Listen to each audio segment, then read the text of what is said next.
أنا تقمصت شخصية الشيبان اللي شفتهم بعيني. هذا اللي يا كارهين البنت ما هي مكروه، هي وردة البيت وشذا ياسمين.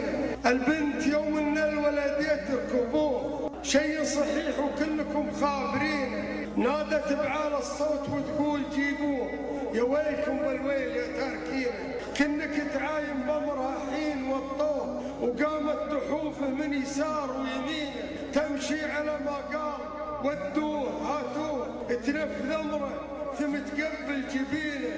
كان الولد ما يلحقه منه مشروع، وش حياته خيب الله ايدينا. ليجا مجاله قيل هبوه هبوه، الخايب اللي ما نفع والدينا. يقول هذا للمسنين ودوه، من كل ما يحتاج متكفلينه. واللي دخلتم داخل الباب خلوه، رعايته بيدين مستقبلينه. ابوه وقال مع ونته يوم سمع الكلام وغوزر الدمع عتينه. رفع يديه وقال قولوا على امين يا سامعين. اللي يحط ابوه في وصف مبلوغ جعله عقيم ما يدرج جنينه. ولا رزقها الله ولد يجي مسفوه، يذوق منها اللايمه والغبينه. حتى يذوق اللي هله منه ذاقوه، ياخذ جزا سيئات فعله بحينه. في صغرته كنا نناديه يا هو، نتعب لاجل يرتاح ومدلعين.